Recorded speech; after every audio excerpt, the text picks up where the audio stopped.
This is DD India and you're watching Express News, a program where we bring for you top 100 news of the day. I'm Tanvi Taneja. Let's begin. President Draupadi Murmu, Vice President C.P. Radhakrishnan and Prime Minister Narendra Modi paid tributes to former Prime Minister Atal Bihari Vajpayee at his memorial Sadaiv Atal in New Delhi today. Prime Minister Modi inaugurated the Rashtriya Prerna Sthal in Lucknow on Thursday. The complex features 65 feet high bronze statues of Atal Bihari Vajpayee and freedom fighters Dr. Shama Prasad Mukherjee and Pandit Deen Dayal Upadhyay. Prime Minister Modi also inaugurated a state-of-the-art museum. The museum showcases India's national journey and the contributions of these visionary leaders to advanced digital and immersive technologies. PM Modi said that Rashtriya Prerna Sthal symbolizes a vision that has guided India towards self-respect, unity and service. Speaking on the occasion marking Vajpayee's 101st birth anniversary, Prime Minister Modi underlined that when the spirit of saturation exists, there is no discrimination and then there is good governance, social justice and true secularism. Delhi Chief Minister Rekha Gupta inaugurated the Atal Canteen initiative, where these canteens will provide 5 rupee meals for the needy and labourers across the capital. 45 such Atal canteens have already begun operations. President Draupadi Murmu on Thursday released the book of the Indian Constitution, translated into the Santali language at the Rashtrapati Bhavan in New Delhi. Vice President C.P. Radhakrishnan released the 12-volume series of Mahamana Vangame, the collected works of Mahamana Pandit Madan Mohan Malviya in New Delhi. Prime Minister Modi attended the Christmas morning service at the Cathedral Church of the Redemption in New Delhi, along with a large congregation of Christians of Delhi and North India. The service included prayers, carols, hymns and a special prayer for the Prime Minister. Over the last few years, PM Modi has been regularly attending programs that have connected with the Christian community. India has been selected to chair the UN-backed Kimberley process from January 1st next year, marking the third time it will lead the global diamond certification body. India's leadership will focus on building consumer confidence in conflict-free diamonds, accelerating digital certification and traceability, and strengthening transparency and accountability across the diamond supply chain. Home Minister Amit Shah and Madhya Pradesh Chief Minister Dr. Mohan Yadav inaugurated Abhyuday Madhya Pradesh Growth Summit in Gwalior today. The Home Minister launched projects worth 2 lakh crore rupees and announced key industrial incentives. In a major operation in Odisha's Kandhamal, 6 Naxalites, including Central Committee member Ganesh Uyeke, have been neutralized. The Home Minister said that the government is resolved to eliminate Naxalism before 31st of March next year. Rejecting allegations on the Aravalis, the Union Environment Minister said no FSI study supports claims of ecological damage, accusing opponents of spreading misinformation despite an official denial. The centre, meanwhile, reiterated its commitment to protecting the Aravali range, asserting that a complete ban on mining has been enforced from Gujarat to New Delhi, adding that the government will not allow any further deterioration and will focus on restoration efforts. At least 10 people were killed when a speeding truck crashed against a luxury sleeper bus in southern India's Karnataka. The tragic accident occurred in Chitradurg district on National Highway number 48. The impact caused the bus to catch fire. Prime Minister Modi condoled the loss of lives due to the mishap and announced an ex gratia of 2 lakh rupees to the next of the kin of each deceased and 50,000 for those injured. The Indian Coast Guard ICJ conducted its inaugural flight safety seminar along with the first annual flight safety meeting in New Delhi. The ICJ unveiled first flight safety compendium to ensure aviation safety. Navi Mumbai International Airport marked a major milestone on Thursday as it commenced commercial airside operations with its first arrival and departure flights. Home Minister Amit Shah on Thursday said India made a strong but a rather late entry into the semiconductor industry, adding that the country will soon become self-reliant in the sector and start exporting. Asian shares were mixed on Thursday in thin holiday trading, with most markets in the region and elsewhere closed for Christmas. In Tokyo, the Nikkei 225 index declined 0.1% to 50,317. Overall, the index gained nearly 30% this year. Mainland China stocks extended gains on Thursday, with the Shanghai Composite Index marking its 7th straight winning session. The index closed 0.5% higher. Oil prices weakened as geopolitical worries receded and supply remained ample. US crude was little changed at $58.36 a barrel, while Brent crude slipped 0.2% to $62.25 a barrel. Gold pulled back slightly after breaching the $4,500 per ounce level for the first time ever. Spot gold nearly fell 0.2% to $4,480 an ounce. Silver hit an all-time high of $72.7 and was last up 0.7% at $71.94 an ounce. Silver prices have surged 149% year-to-date on strong fundamentals, outpacing the bullion's gain of over 70% during the same period. In foreign exchange trading, the US dollar stayed within the recent range but is on track for its steepest annual drop since 2017. The dollar index edged up 0.1% to 98 during the session. Japan revised up its economic growth forecast for the current fiscal year. Under projections approved by the cabinet, the economy is now expected to grow 1.1% in the fiscal year ending next March, higher than the 0.7% estimate made in August. NVIDIA has hired the leadership of a promising AI chip startup. Under the agreement, Grok founder Jonathan Ross and President Sunny Madra, along with other team members, will join NVIDIA to help develop and scale Grok's technology. Amazon Web Services faced an outage on Thursday, affecting users in the US and India. More than 4,300 users in the US flagged issues. However, in India, the number of complaints were lower. Bangladesh's interim government reaffirmed that the Awami League will not be allowed to participate in the February 12 poll, citing the suspension of the party's activities and registration. Chief Advisor's Press Secretary Shafiqul Alam said that the government's position on the Awami League was clear, noting that its political activities remain banned and its registration as a political party suspended. BNP's acting leader, Bangladesh Nationalist Party's Tariq Rahman, son of former Prime Minister Khaleda Zia, has returned to Dhaka after 17 years in self-imposed exile. Khuda Bakhsh Chaudhry, Special Assistant to Chief Advisor Mohammad Yunus at the Ministry of Home Affairs, has resigned. His resignation was accepted by the President and took effect immediately, according to a Gazette notification issued on Wednesday night. The second day of the Thailand-Cambodia General Border Committee Secretariat meeting saw about 30 delegates from each side. Two sides continued in-depth discussions to ensure the cessation of hostilities and find solutions to restore stability.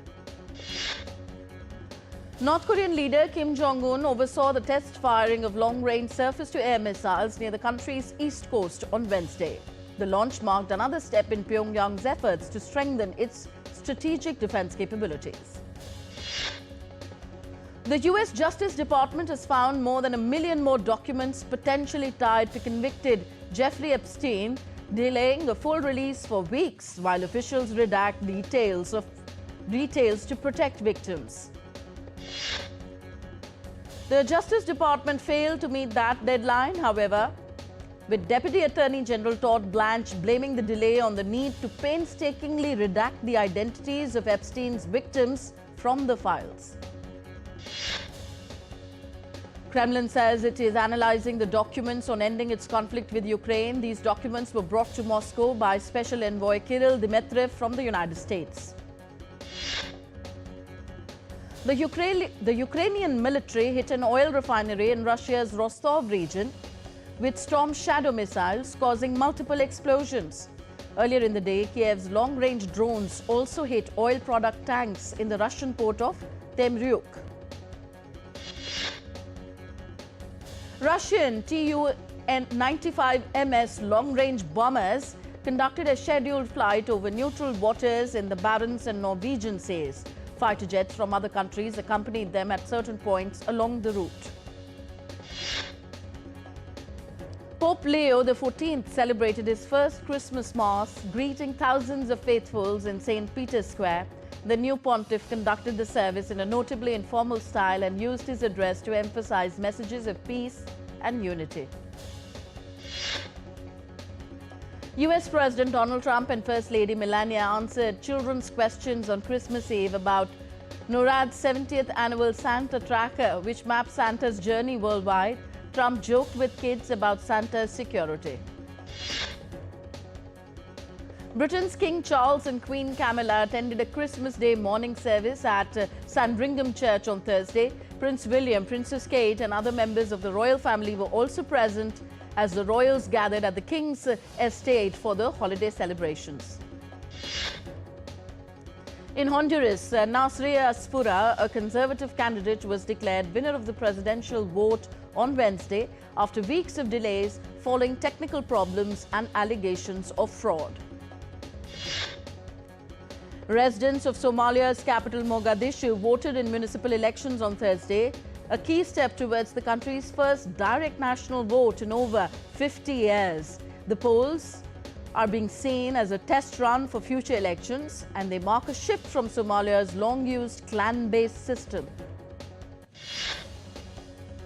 An explosion tore through a mosque during evening prayers on Wednesday in Maiduguri, Nigeria, killing 5 people.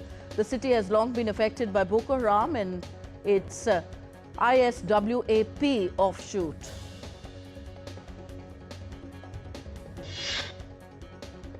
Oil and yellow foam have coated the Black Sea shoreline in Odessa, leaving dead seabirds on the beach. Ukraine's Seaports Authority reported that a vegetable oil leak followed attacks on port infrastructure, with cleanup efforts limited in the first 2 days. The EU and several member states criticized US sanctions on 5 European tech regulators, including former Commissioner Thierry Breton. The US state accused them of trying to pressure American social media platforms to censor certain viewpoints. France, Germany and Spain condemned the move. Iran's Revolutionary Guard seized an oil tanker in the Gulf carrying 4 million litres of fuel and 16 foreign crew members. The IRGC said that the ship was intercepted as it left Iranian waters. We are heading into a short break here on Express News. We'll be back in just a bit. Stay tuned to DD India.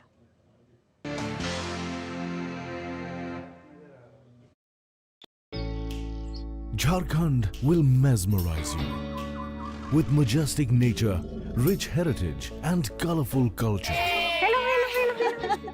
Johar. Johar. It fits perfectly. Thank you. Full workout हो गया. Ready?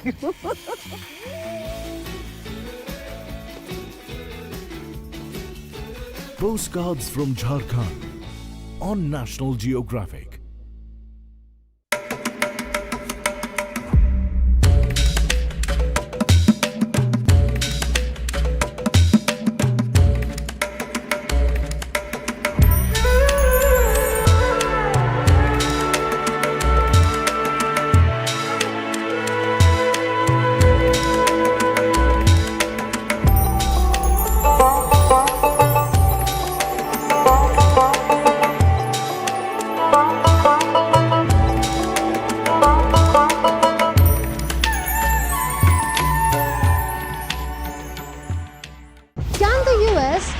A bombing campaign against Iran. The Philippines vessel suffered structural damage. The saga of child sexual abuse is the United States China's debt trap strategy.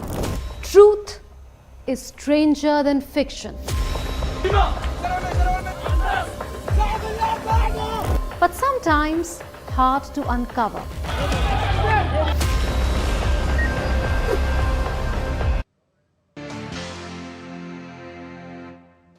Welcome back. You're watching Express News on DD India. I'm Tanvi Taneja. Let's resume. On to weather updates now. The Delhi region is expected to see minimum temperature drop by 2 to 3 degrees Celsius over the next week, with below normal lows forecast. Maximum temperature will be above normal for the next 2 days, then near normal through December 31st. Isolated to scattered light or moderate rain and snowfall is expected across Jammu and Kashmir, Ladakh, Gilgit-Baltistan and Muzaffarabad from December 27th to 30th.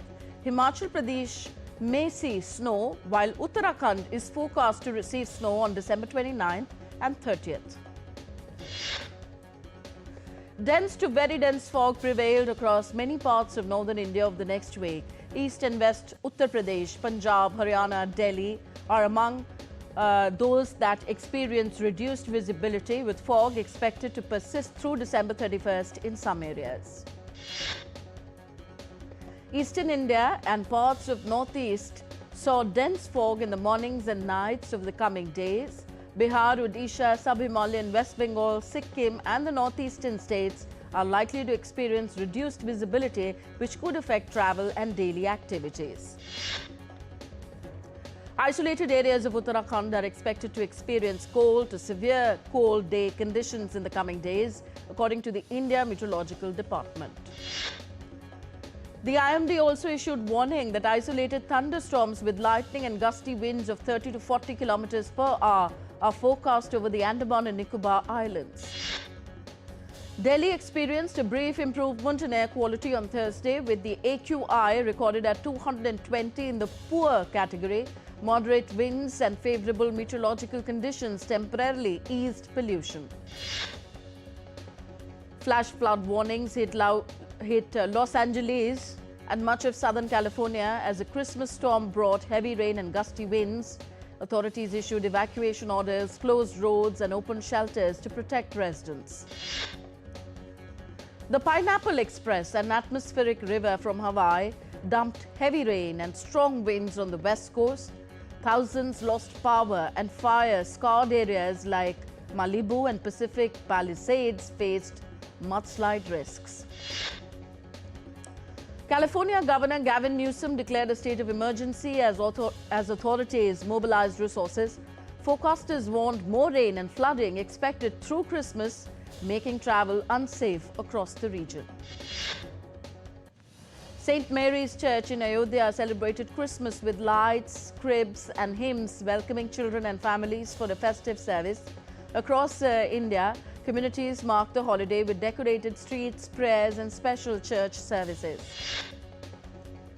Kolkata's Park Street lit up with festive lights for Christmas, attracting large crowds as the city's traditional celebrations kicked off. Devotees gathered at St. Vincent's Pro Cathedral in Bhubaneswar to offer Christmas prayers, emphasizing peace, love, unity and the spirit of togetherness during the festive season. Christmas celebrations brought cheer to Chennai with decorated churches, streets and markets. Residents and devotees joined prayers, carol singing and festive events across the city. Ahmedabad is celebrating Christmas with illuminated churches, bustling markets and community events. Carols and festive gatherings brought residents together in the spirit of the holiday. Mexico's Oaxacans celebrated the traditional night of the radishes ahead of Christmas, showcasing ornate sculptures carved from taproot vegetables in the city's main square. Palestinians marked Christmas at Deir al-Latin Church in Gaza as ceasefire entered its second month following 2 years of conflict. Worshippers gathered for prayers while expressing hopes for peace. Worshippers gathered for Christmas Eve Mass at the Notre Dame Cathedral in Paris, marking the cathedral's second Christmas service since reopening last year. Astronauts aboard the International Space Station sent a Christmas message to Earth, wishing people happy holidays from orbit. The crew decorated the ISS with stockings by the airlock and a small Christmas tree for the occasion. Thousands gathered in Bethlehem on Christmas Eve to celebrate after 2 years of war as ceasefire continues in Gaza. Pilgrims and locals filled Manga Square, attending performances and visiting the Church of the Nativity for the holiday. Surfers dressed as Santa Claus rode the waves at Florida's Cocoa Beach on Christmas Eve, taking part in the annual festive event featuring races, performances and gift tosses for cheering spectators. New York's Empire State Building lit up in green and red on Christmas Eve, adding festive cheer to the city's skyline as part of its annual holiday tradition. Iraqi Christians attended Christmas Eve rites at the Syriac Catholic Cathedral of Sayyidat al-Najat, marking the holiday with a traditional fire ceremony amid years of regional conflict. Australians are finding ways to connect over the holidays amid loneliness, celebrating with friends moss and community meals. In Darwin and Sydney, locals and volunteers host festive events to bring people together and combat isolation. The US Powerball jackpot reached $1.7 billion ahead of Wednesday's night's drawing, one of the largest prizes in American history, with players nationwide hoping to strike it rich just in time for Christmas. Bollywood star Akshay Kumar announced the official wrap of Welcome to the Jungle, the sequel to the hit Welcome franchise.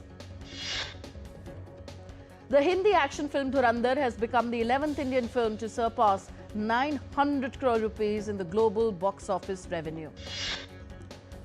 Oscar winner Cillian Murphy returns as Tommy Shelby in the teaser for the Peaky Blinders, The Immortal Man, the upcoming film continuing the story from the hit 6-season TV series. Netflix released the footage on Christmas Eve. Hollywood actors Mark Ruffalo and Ethan Hawke will star in a one-night live reading of All the President's Men in Los Angeles on January 9th. The Amanda Seyfried star of The Testament of Anne Lee opened on Christmas Day. It portrays the 18th century Shaker leader who sought equality and communal living. Veteran actor and comedian Pat Finn, known for The Middle and the Murphy Brown, has died at 60 following a battle with cancer. Imani Smith, who played young Nala in Disney's The Lion King on Broadway, has died in an alleged homicide. Police in Addison, New Jersey found her with stab wounds on December 21st. Palestinian actor and filmmaker Mohammed Bakri, known for the 2002 documentary Yenin, died at 72 with heart and lung problems. James Cameron's sci-fi film Avatar: Fire and Ash has earned $450 million globally in its first week, with $119 million from the domestic box office and $331 million from international markets. The next installment of Netflix's Stranger Things, with Season 5, Volume 2, 3 new episodes are set to premiere on Thursday. Prime Minister Narendra Modi virtually attended the closing ceremony of the Sansad Khel Mahotsav 2025. Young athletes from across the country joined the event. Prime Minister Narendra Modi interacted with the athletes. The athletes praised the Sansad Khel Mahotsav initiative and shared their experiences. A dominant India will look to seal the 5-match series when it takes on low-on-confidence Sri Lanka in the third Women's T20 in Thiruvananthapuram on Friday. Steve Smith will return to action in the Boxing Day Test as Australia opted to include 4 fast bowlers in its 12-man squad. Veteran Osman Khwaja, who scored 82 and 40 in the previous test after coming in as a last-minute replacement for Smith, has been included at the expense of Josh Inglis. Rohit Sharma made a memorable comeback to domestic one-day cricket, scoring 62 ball 155 for Mumbai against Sikkim in Jaipur. Returning to the Vijay Hazare Trophy after a gap of 15 years, Virat Kohli delivered a masterclass of his own, smashing 83 ball 100 to help Delhi chase 299 against Andhra Pradesh in Bengaluru. Virat Kohli has gone past Sachin Tendulkar to become the fastest to score 16,000 runs in men's A cricket, getting to the milestone in his 330th innings in Delhi's Vijay Hazare Trophy match. South Africa captain Temba Bavuma revealed that he received an apology from Jasprit Bumrah and Rishabh Pant for an offensive comment made on him during his team's recent tour of India. Indian batter Tilak Varma rose to the third position in the ICC men's T20 batting rankings following a brilliant performance during the T20 series against South Africa. In the bowlers' rankings, Varun Chakravarti's 4-wicket haul solidified his top spot in the rankings with a rating of 804. Manchester United midfielders Bruno Fernandes and Kobe Mainoo will miss Friday's Premier League game against Newcastle United due to injuries. Defending champions Ivory Coast beat Mozambique 1-0 in their opening game of the Africa Cup of Nations. From the same group, Cameroon edged past Gabon 1-0 in the opening game. And Kingsley Coman backed a brace as Al Nassr thrashed Al Zawra 5-1 in the Saudi Pro League. And that's all in this edition of Express News. Thank you for tuning in. Namaskar.